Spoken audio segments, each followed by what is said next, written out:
Oui, oui, frère Frédéric, à toi le micro. Merci, frère Jérémie, pour la parole. Que Dieu te bénisse. Merci, frère Eximon, pour la prière ce matin. Je vous demande de préparer vos Bibles. Et je vais tout de suite demander à Jérémie Rendo de nous diriger dans la lecture.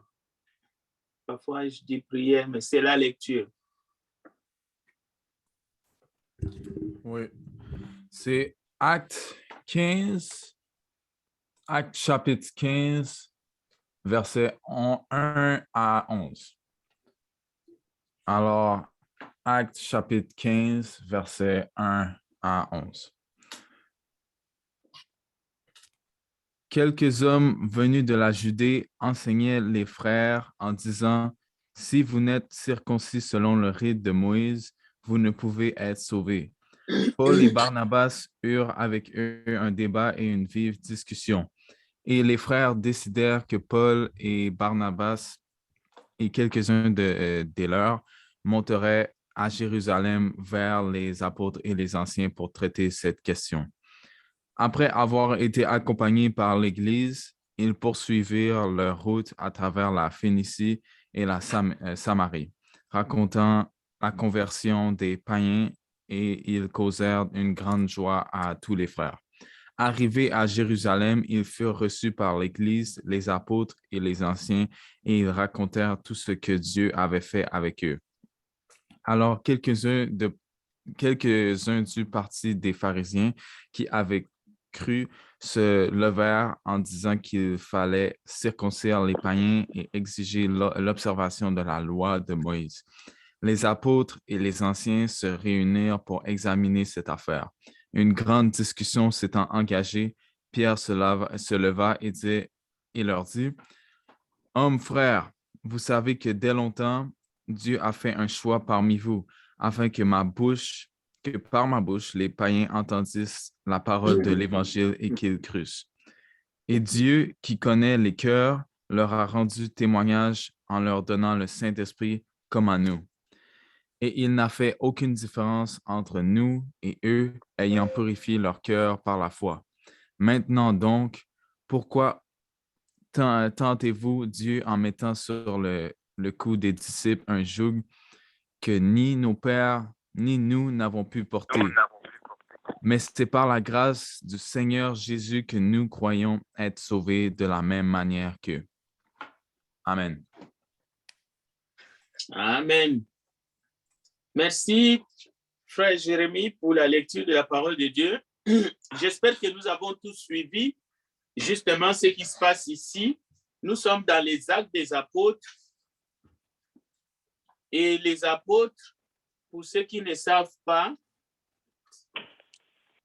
ils sont les fondements. Les fondements dans la doctrine de notre Seigneur Jésus-Christ. Je répète. Merci encore. J'aimerais saluer ceux qui sont avec nous. Il y a eu un petit incident dans les réseaux sociaux. Le premier texte que nous avons lu, c'est Actes chapitre 15, versets 1 à 11, par notre frère Jérémie Rendo. Alors, quelques hommes venus de la Judée enseignaient aux frères en disant, si vous n'êtes pas circoncis selon les rites de Moïse, vous ne pouvez être sauvés. Ils enseignaient les frères. Ils ne sont pas allés enseigner au temple, dans la synagogue, où les pharisiens, les sadducéens, les affranchis, tous ces partis où il y avait des chefs religieux, je ne pense même pas qu'ils sortiraient vivants parce que eux, c'était la circoncision ou rien. Donc, nous allons voir, pour ceux qui ont des doutes, qu'au 1er siècle, qu'il y avait comme deux communautés qui progressaient en parallèle parce que les premiers chrétiens sont tous juifs Donc, ils ont pratiqué la loi. Ils ont pratiqué la loi de Moïse qui venait de Dieu. Et parce que c'est Dieu qui a donné à Moïse cette loi. Mais au premier siècle, voilà, il y a comme deux pratiques, deux assemblées, deux communautés. Mais nous allons comprendre pourquoi est-ce que le disciple de Jésus, les frères, montaient à Jérusalem dans les temples, dans les synagogues pour aller. Quel était leur mobile? Quels étaient les motifs? Est-ce que c'était pour aller se réunir, rendre un culte agréable à Dieu dans cet environnement hostile? Bon, c'est pour cela que nous voulons étudier pour répondre à une question. Pourquoi les disciples du Seigneur Jésus adorent le premier jour de la semaine et non le samedi ou selon la loi du sabbat? Pourquoi? Il faut répondre à cette question, Bible à la main, avec douceur, parce que la question est posée, pas seulement par le membre des églises de Christ, mais il y a d'autres amoureux de la parole de Dieu qui se disent aussi chrétiens, mais qui posent aussi la même question de manière hystérique, avec agressivité, en essayant de passer comme s'ils sont détenteurs de la vérité. De son cabinet annonçant la triste nouvelle. Ryan, 5 ans, était tombé mardi dernier dans un puits asséché de 32 mètres, étroit et difficile d'accès dans le jardin de la résidence. Il y a quelque chose qui ne va pas aujourd'hui. Dans 5 jours, les sauveteurs ont redoublé l'effort pour tenter en vain de le sauver. Désolée, c'était allumé. Je voulais éteindre. Merci, on va continuer. Pourquoi les vrais disciples du Seigneur Jésus adorent le premier jour de la semaine et non le samedi, les jours désignés selon la loi que Dieu avait remis à Moïse? Bien. Alors, nous allons voir 3 incidents. Ces 3 incidents, nous allons les voir de manière pas chronologique. Il s'agit d'abord de ce que nous venons de voir ensemble dans Actes chapitre 15, la conférence. Donc, dans cette conférence à Jérusalem, où Paul, l'apôtre du Seigneur, et son compagnon montent à Jérusalem pour aller trouver les autres disciples de Jésus qui étaient pas mal réputés par leur travail, mais aussi parce qu'ils étaient des proches du Seigneur, au fait, et ils étaient avec le Seigneur dès le début. Paul est venu un peu plus tard.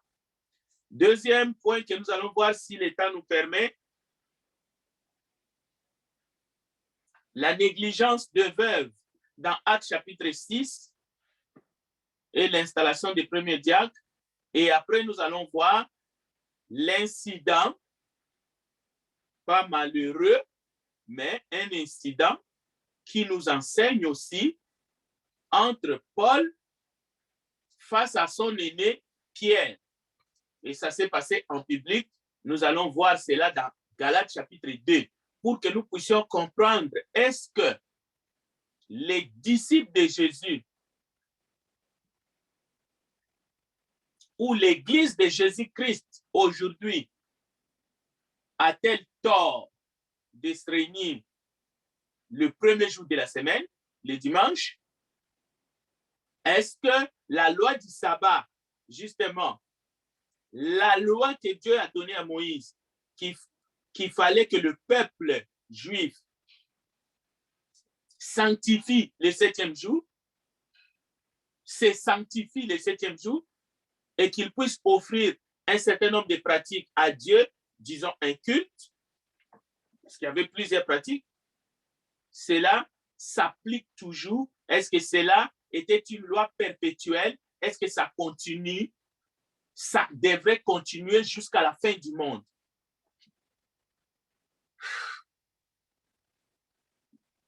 Revenons encore dans Actes chapitre 15. Une grande discussion s'étant engagée sur un point important. OK? Sur un point important de la doctrine.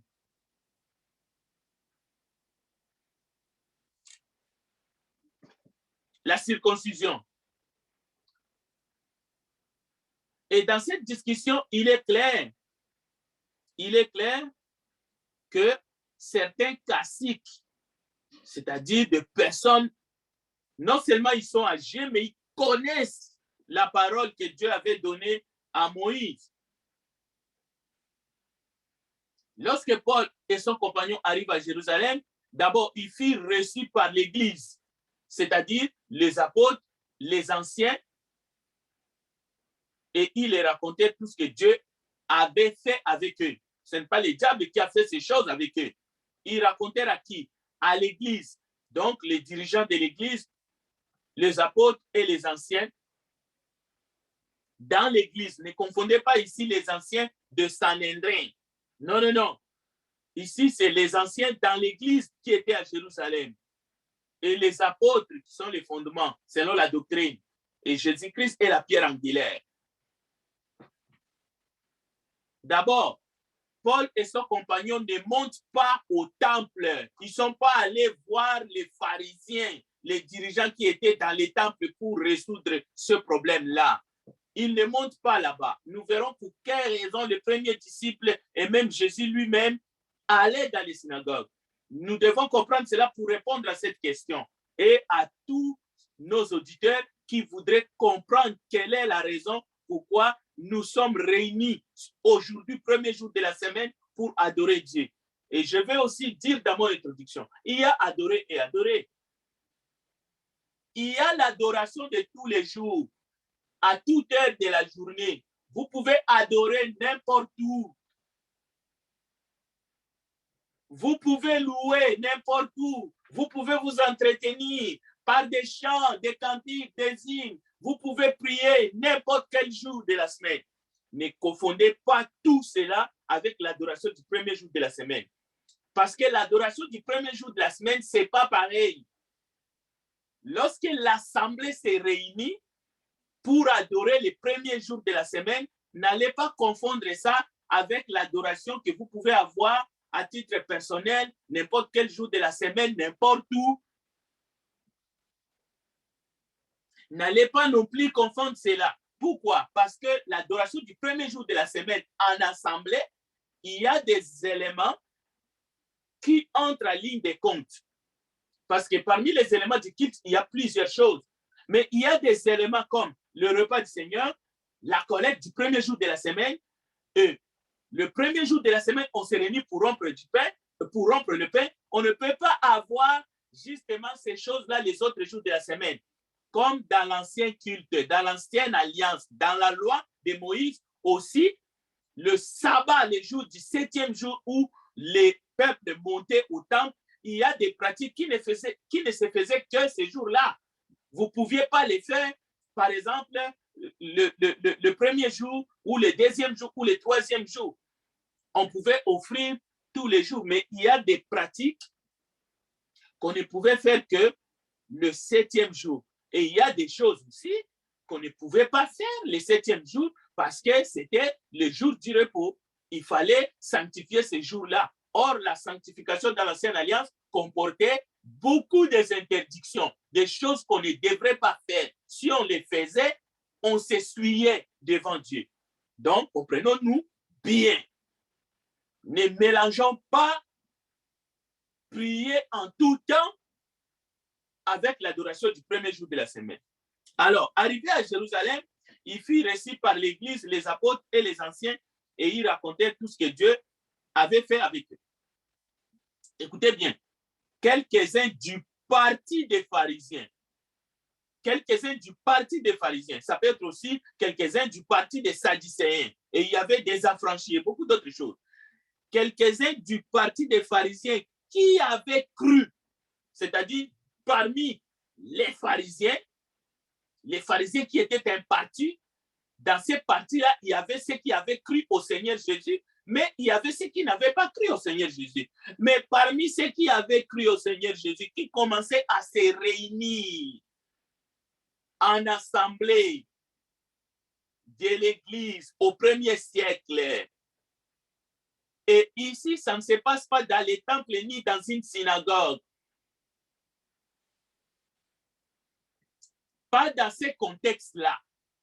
Il pouvait être dans une salle, dans une portion même du temple, peu importe, mais ce n'est pas dans les contextes où c'est la loi juive qui fait foi. Parce que lorsque ces partis des pharisiens qui croyaient s'élèvent pour dire qu'il fallait circoncire le païen et exiger l'observation de la loi de Moïse, ce n'est pas des choses que nous inventons. Actes des Apôtres, chapitre 15, verset 5. Les apôtres et les anciens dans l'Église se réunissent pour examiner cette affaire. Ça ne pouvait pas se passer comme ça dans un jour du sabbat, dans les temples, au risque d'être tué, lapidé, tout ce que vous voulez, arrêter, amener devant les Sanhédrins. Alors, ceux qui veulent imposer aux chrétiens, entre guillemets, aujourd'hui, la loi du sabbat, la pratique de la loi de Moïse, ils font partie des pharisiens qui n'ont pas cru.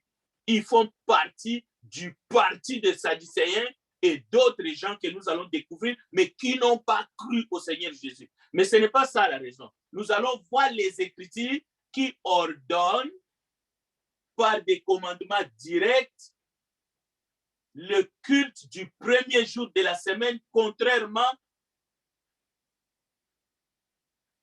à la loi juive rabbinique où on appelait le peuple le jour du sabbat dans les temples et aussi dans les synagogues. Écoutez, les apôtres et les anciens se réunissent pour examiner cette affaire. Une grande discussion s'étant engagée. Pierre se leva et leur dit, homme frère, vous savez que de longtemps, Dieu a fait un choix parmi vous afin que par ma bouche, les païens entendissent la parole de l'évangile et qu'ils crissent les païens. Ce n'était pas le cas sous la loi de Moïse. Les païens étaient des païens parce que c'était des peuples sans Dieu. Écoutez, et Dieu connaît le cœur, leur a rendu témoignage en leur donnant le Saint-Esprit comme à nous. Dieu n'a fait aucune différence entre nous et eux, ayant purifié leur cœur par la foi.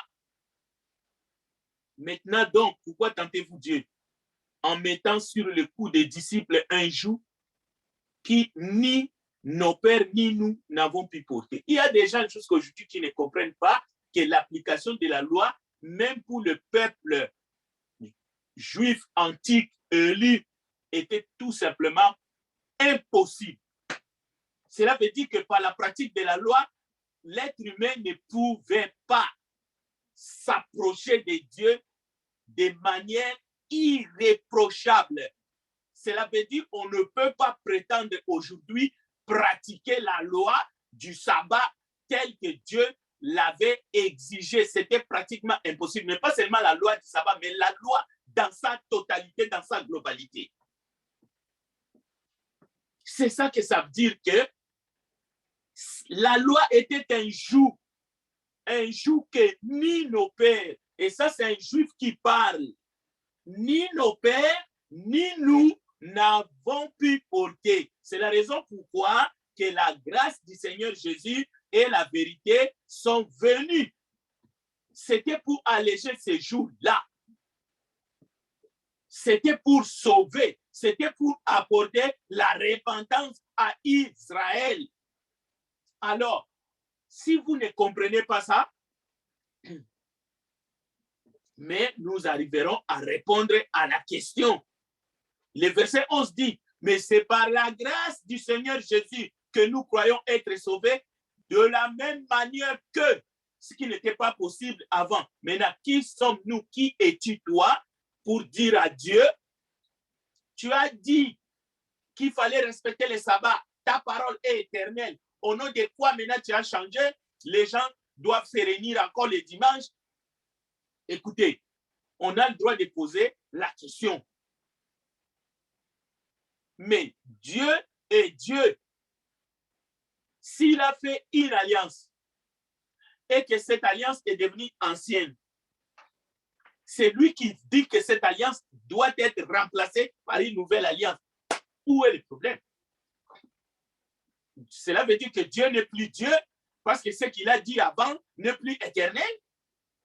Et d'ailleurs, au nom de quoi on associe ce qui se passe dans le jardin d'Éden avec la loi de Moïse? C'est pas pareil. C'est un amalgame. Est-ce que dans les livres de Genèse, Genèse chapitre 2, Genèse chapitre 3, le repos de Dieu au 7e jour, on l'associe avec la loi de Moïse? La loi du culte ancien, c'est un amalgame. Mais nous aurons le temps parce que nous allons répondre à cette question en long et en large. Actes des apôtres, chapitre 2.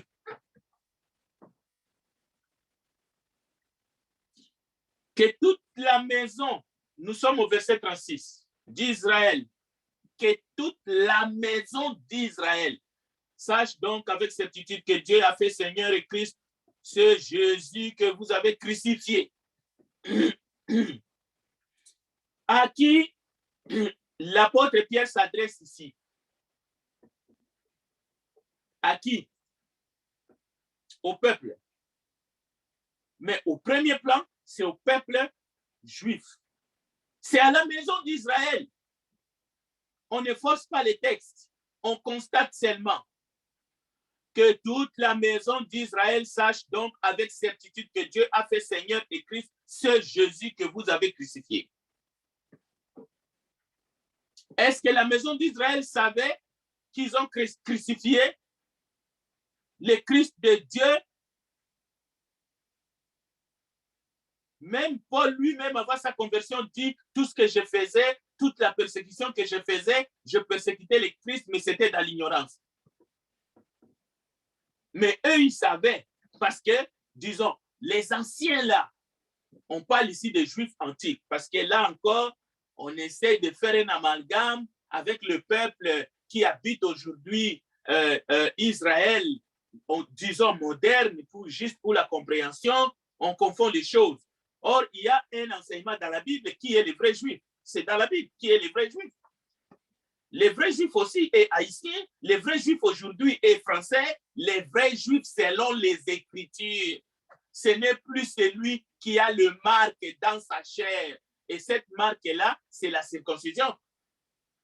Aujourd'hui, ni la circoncision, ni les circoncisions est utile, à moins de prendre toute la Bible et tout le Nouveau Testament et de jeter dans la poubelle.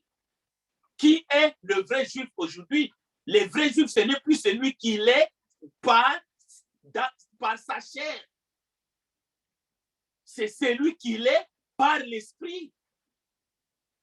Donc, on ne peut pas parler du juif en chair et en os aujourd'hui en tenant la Bible à la main, à moins de jeter la Bible, je ne sais pas où. On ne peut plus. C'est pour cela que nous utilisons un terme simple, le juif antique au 1er siècle, qui n'a rien à voir avec le peuple hébreu aujourd'hui, rien à voir. Parce que nous avons la Bible. La Bible fait le distinguo. Il n'y a plus ni juif, ni grec, ni qui que ce soit. Si nous parlons, si nous tenons la parole de Dieu en esprit et en vérité, nous devons éviter ces langages-là. Parce que la Bible nous présente déjà les portraits d'un vrai. Et lorsque nous avons les portraits d'un vrai juif dans la Bible, et la Bible n'est pas écrite aujourd'hui, donc on n'essaye pas de dénigrer qui que ce soit. Parce qu'on trouve même des ramifications dans les Torah. Parce que, vous savez, le Nouveau Testament ne nous est pas tombé du ciel, comme les livres de Joseph Smith. Le Nouveau Testament, au fait, nous aide à comprendre l'Ancien Testament. Alors, qu'est-ce qui est compliqué? Alors, regardons la prédication de Pierre. J'ai presque envie de dire Pierre le païen. Oui. D'abord, il n'était même pas l'apôtre des païens. Parce que pour beaucoup aujourd'hui, les adventistes, ils pensent comme si Pierre était païen. Est-ce que Pierre n'était pas juif? Paul n'était pas juif? Tous les disciples de Jésus sont des Galiléens, c'est-à-dire ce sont des juifs au 1er siècle, comme la mère de Jésus, celle qu'il a portée dans son ventre. C'est une juive.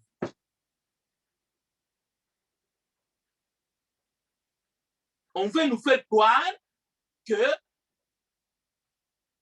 écoutez, Pierre dit ceci, homme frère, Pierre leur dit, répentez-vous et que chacun de vous soit baptisé au nom de Jésus-Christ pour le pardon de vos péchés et vous recevrez le don du Saint-Esprit. Pourquoi Paul leur dit ça? Pourquoi Paul dit à la maison d'Israël cette parole? S'ils étaient dans les temples, dans les sabbats, dans l'adoration de Dieu, en esprit et en vérité, dans l'ancien culte, ils étaient dans la vérité. Pourquoi un juif nommé Pierre leur dit cette parole? Cela veut dire, malgré la loi du sabbat, malgré tout ce qu'ils avaient reçu de Moïse, de la part de Dieu, mais ils étaient dans la perdition. Ils étaient perdus. Ils étaient dans leur péché. Pourquoi Dieu va envoyer un sauveur né d'une femme juive pour sauver le peuple juif alors que ceux-ci sont dans la vérité? Écoutez, j'invite toute personne de bonne foi d'aller lire Jean 6, Jean 7, Jean 8 pour comprendre un peu la tension qu'il y avait entre Jésus et les enseignants, les dirigeants parmi les Juifs, surtout Jean 7. Écoute, ils ont dit à Jésus qu'il avait un démon. Et Jésus leur a dit que vous avez pour père le diable. Mais ça se trouve dans la Bible des Adventistes. Alors, pourquoi amener ce sujet-là? Pourquoi jusqu'à incriminer les disciples de Jésus-Christ qui ne suivent que ce que les apôtres et justement Jésus-Christ a enseigné conformément à sa parole, et Jésus a cité des passages de l'Ancien Testament, de l'ancienne loi, plus que n'importe qui dans ses paroles. Que ce soit les psaumes, que ce soit les paroles des prophètes. Et ces prophètes-là, ce sont des prophètes en Israël. Jésus a cité leurs paroles. Par exemple, dans Matthieu, chapitre 4, chapitre 6, lorsqu'il dit « L'Esprit du Seigneur est sur moi », Jésus prend les rouleaux, il lit qui? Il lit Ésaïe.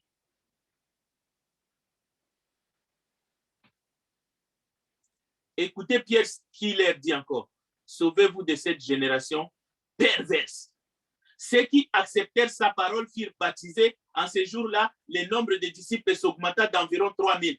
Vous savez, parmi ces 3000, il y a les gens de toutes les nations, y compris les gens de la nation juive, mais les Grecs, les hellénistes et bien d'autres encore. Alors, la crainte s'emparait de chacun et il se faisait beaucoup de prodiges et des miracles par les apôtres.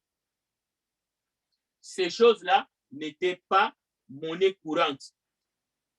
Il fallait aller à la piscine de Bethesda où les paralytiques et les gens traînaient pendant 38 ans pour attendre qu'un ange descende, il agite l'eau et quelqu'un plouffe ses jets et il y en avait qui ne pouvaient même pas plonger et ils étaient là, ils attendaient.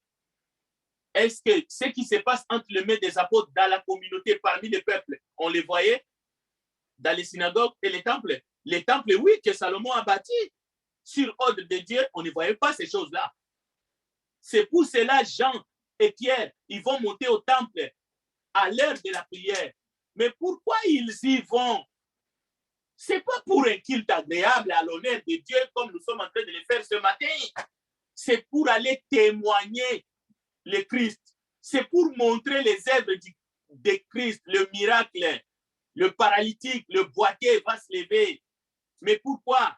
Mais pour que Dieu, par ses miracles, confirme sa parole. Il y a quelque chose de nouveau. Il y a une nouvelle alliance. Il y a un nouveau régime. Il y a la grâce maintenant qui se matérialise. Dieu veut sauver son peuple de ce péché. Dans Actes chapitre 3, la Bible nous dit, après cette guérison dont je fais mention, le monsieur qui était guéri, je suis au verset 11 dans Acte 3, il ne quittait pas Pierre et Jean. Tout le peuple était accouru vers eux au portique dit de Salomon. Pierre, voyant cela, dit au peuple, écoutez bien, Pierre dit au peuple quoi? Nous sommes dans Actes chapitre 3 maintenant.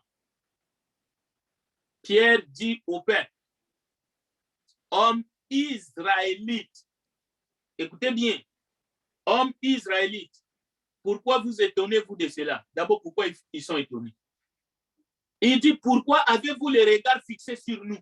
Parce qu'ils avaient l'habitude de fixer les regards sur le chef de Sanhédrin, fixer les regards sur le souverain sacrificateur, fixer les regards sur le sacrificateur, fixer les regards sur le vendeur dans les temples, les échangeurs de monnaie, ils avaient l'habitude. Sur ceux qui prélevaient l'impôt en faveur des occupants, Zachée et les autres, Matthieu. C'est comme ça que Matthieu a été appelé. Pourquoi avez-vous les regards fixés sur nous comme si c'était par notre propre puissance ou par notre piété que nous eussions fait marcher cet homme? Écoutez, le Dieu d'Abraham, celui qui parle ici, c'est Pierre. Il parle à ses pères. Il dit le Dieu d'Abraham, d'Isaac et de Jacob, le Dieu de nos pères, a glorifié son serviteur Jésus que vous avez livré et régné devant Pilate.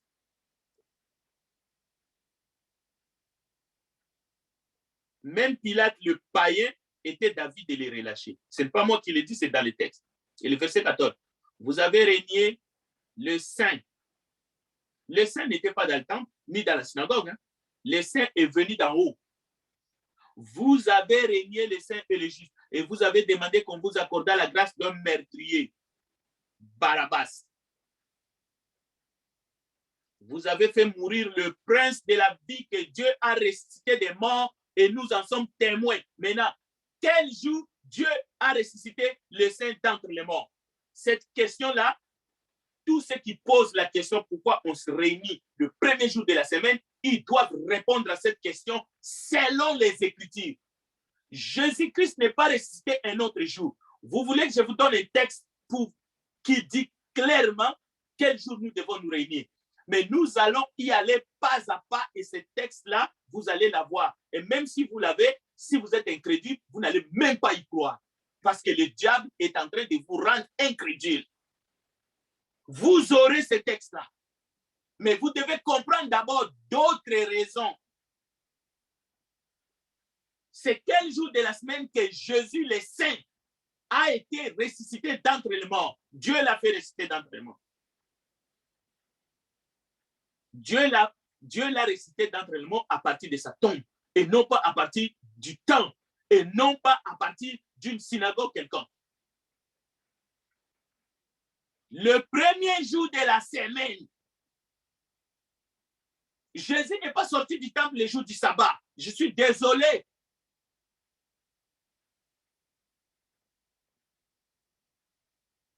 Écoutez, nous en sommes témoins. C'est par la foi en son nom que son nom a raffermi celui que vous voyez et connaissez. C'est la foi en lui qui a donné à cet homme cette entière guérison en présence de vous tous. Et maintenant, frère, je sais que vous avez agi par ignorance. Avez-vous bien entendu? Alors, ceux-là qui obéissaient à la loi du sabbat au temps de Jésus, et même avant que Jésus entre dans le monde, ils ont fait plein de choses par ignorance.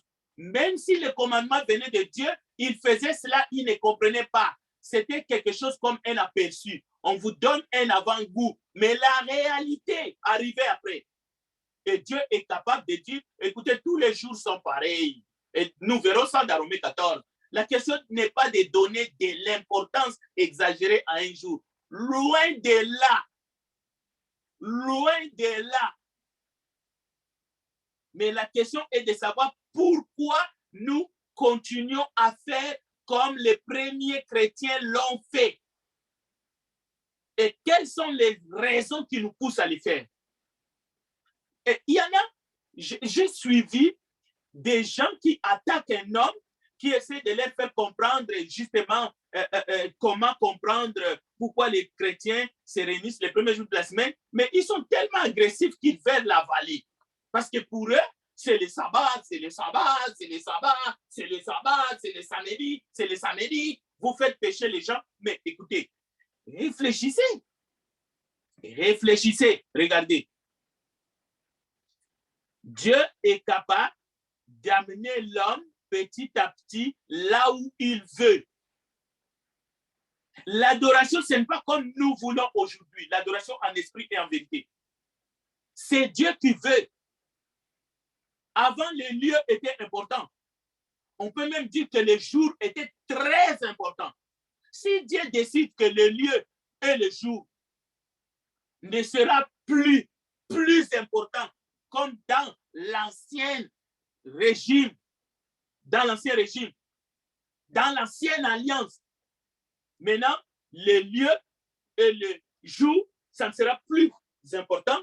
Maintenant, ce qui sera plus important, c'est en esprit et en vérité. Maintenant, les chrétiens de tous les temps jusqu'au retour de Jésus doivent faire ce qu'ils ont vu les apôtres faire, tel que c'est inscrit dans le manuscrit, dans la Bible. Maintenant, frère, je sais que vous avez agi par ignorance, ça c'est le verset 17 de Actes chapitre 3. Ainsi que vos chefs.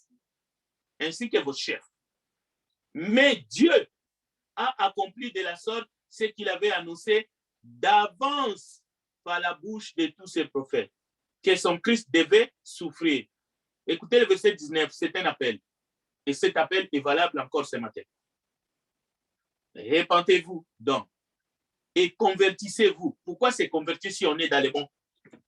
Si on est tout dans les bons, on veut marcher comme les anciens, dans les sabbats, on veut sacrifier tout ça. Oh non, les sacrifices des animaux, c'était les fêtes. Qui vous dit que dans le culte ancien, les sacrifices pour les péchés, comment peut-on associer ça aux fêtes juives? Oh non, les sacrifices des animaux, c'était les fêtes. Ah. Les sacrifices d'expiation des animaux, c'était les fêtes juives. Ça, c'est les gens, les adventistes, les adeptes d'Hélène qui disent des choses comme ça. Lorsque les souverains sacrificateurs entrent dans les lieux saints et attachés avec une corde sur sa jambe pour que s'il meurt là-dedans, on tire son cadavre, c'est la fête. Les Juifs sont en fête. C'est pour ça que tout ça, eux, ils ne le font pas. Non, ils sont incapables aujourd'hui de respecter la loi du sabbat. Vous êtes incapables. Vous êtes de menteurs. Disons les choses telles qu'elles sont. Vous êtes de menteurs. Vous dites que vous respectez la loi du sabbat, mais vous ne respectez même pas les 1%. Georges a dit 20%. Non, vous ne respectez pas la loi du sabbat, même à 1%. Vous êtes de menteurs.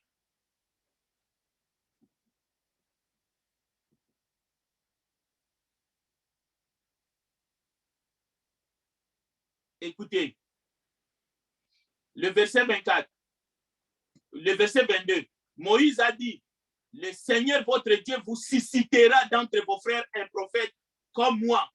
C'est Moïse qui parle. Cela veut dire que nous n'avons pas affaire ici avec Moïse, mais un autre prophète comme moi, c'est Moïse qui parle. Vous l'écouterez dans tout ce qu'il vous dira. Et quiconque n'écoutera pas ces prophètes sera exterminé du milieu du peuple. Tous les prophètes qui ont successivement parlé depuis Samuel ont aussi annoncé ces jours-là. Un jour nouveau vient, vous dites non, on n'a pas besoin d'un jour nouveau. Nous, on va rester dans la loi, dans l'ancienne loi. pour nous, c'est le sabbat ou rien, on va mourir le samedi. Écoutez, le verset 25. Vous êtes les fils des prophètes et de l'alliance que Dieu a traitée avec nos pères en disant à Abraham, toutes les familles de la terre seront bénies en ta postérité. C'est à vous, premièrement, que Dieu, ayant suscité son serviteur, l'a envoyé pour vous bénir en détournant chacun de vous de ses iniquités.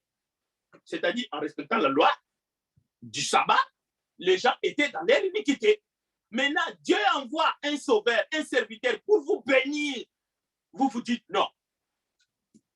C'est triste et c'est pitoyable, mais si vous attendez sa voix, n'endurcissez pas votre cœur. Pourquoi les vrais disciples du Seigneur Jésus adorent le premier jour de la semaine et non le jour du sabbat? C'est la question sine qua non et nous voulons présenter cela aujourd'hui, mais selon les Écritures. Il faut revenir à la montagne de Garizim. Il y avait un temple construit à l'an 400 avant Jésus-Christ à la montagne de Garizim. Le Samaritain, qui était un peuple qui croyait, adorait encore au temps de Jésus à la montagne de Garizim. Et à Jérusalem, on sait ce qui se passait.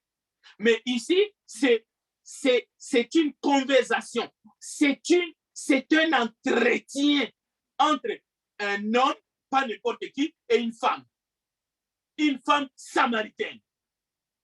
Jean chapitre 4, verset 21 à 24. Ouvrez vos oreilles, écoutez bien. Je vais demander à Jérémie Rendo de nous lire Jean chapitre 4, verset 21 à 24, s'il vous plaît.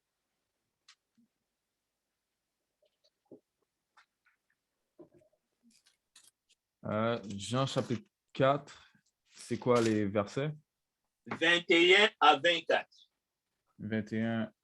Jean chapitre 4, versets 21 à 24. Femme, lui dit Jésus, crois-moi, l'heure vient où ce ne sera ni sur cette montagne, ni à Jérusalem que vous adorerez le Père. Vous adorez ce que vous ne connaissez pas. Nous adorons ce que nous connaissons, car le salut vient des Juifs. Mais l'heure vient, et elle est déjà venue, où les vrais adorateurs adoreront le Père en esprit et en vérité, car ce sont les adorateurs que le Père demande. Dieu est esprit, et il faut que ceux qui l'adorent en esprit et en vérité. Bon. Amen. Forcés par les temps, nous sommes obligés de nous arrêter. D'ailleurs, ce n'est pas une étude qui demande des questions. Gardez vos questions pour le dimanche prochain. Je vous donnerai l'opportunité de poser vos questions, s'il y en a. Avant de faire la prière, je vais juste conclure en disant, soyez patients. Le dimanche prochain, et peut-être même pas le dimanche prochain, je vais continuer cette étude en dehors de nos temps. C'est-à-dire, je vais passer en ligne, en live. Si vous pouvez suivre en Facebook, vous allez suivre. Si vous ne pouvez pas, peut-être que je vous enverrai les textes parce que c'est un sujet qui concerne vraiment tous nos auditeurs, aussi loin qu'ils sont. Alors, Jean chapitre 4, verset 21 à 24, adorer Dieu en esprit, c'est le faire avec une pureté du cœur par la puissance de l'esprit, comme le Père le veut. Et non plus selon la loi, comme avant, parce qu'il y a une nouvelle alliance qui est entrée depuis que Jésus a versé son sang. Il y a une nouvelle alliance entre Dieu et toutes les nations du monde, cette fois-ci. Jésus n'a pas versé son sang pour une nation seulement. D'accord? L'alliance de Dieu avec Moïse, c'était une alliance que Dieu avait faite avec un peuple. Et ce peuple-là avait des directives pour adorer Dieu, pour s'approcher de Dieu, ainsi de suite. Mais c'était Dieu étant un pédagogue, les choses se sont faites de la manière que Dieu voulait. Dans l'ancienne alliance, il y avait un peuple, les Hébreux antiques, avec la circoncision, et nous verrons plein d'autres choses qui sont aujourd'hui caduques. Prions ensemble. Nous te bénissons, notre Dieu, parce que tu nous appelles à nous approcher de toi par le médiateur, le nouveau, et le seul d'éternité en éternité qui a été auprès de toi, Jésus-Christ, notre Seigneur, le roi des rois. Il a versé son sang afin que tous les peuples, toutes les nations puissent se réconcilier avec toi. C'est une ère nouvelle qui s'est ouverte, une voie qu'il a ouverte afin que nous puissions venir vers toi. Ouvre les yeux de ceux qui sont encore dans les ténèbres afin qu'ils sachent que nous devons marcher selon la doctrine de Jésus-Christ, fondement des apôtres, et dont la pierre angulaire est lui-même notre Seigneur de gloire. Selon les exemples que nous avons dans les livres des Actes, nous te le demandons de nous guider les uns et les autres afin de comprendre celui qui est véritablement les chemins, la vérité et la vie. Que ton nom soit béni. En ton nom, Seigneur Jésus, nous avons ainsi prié. Amen.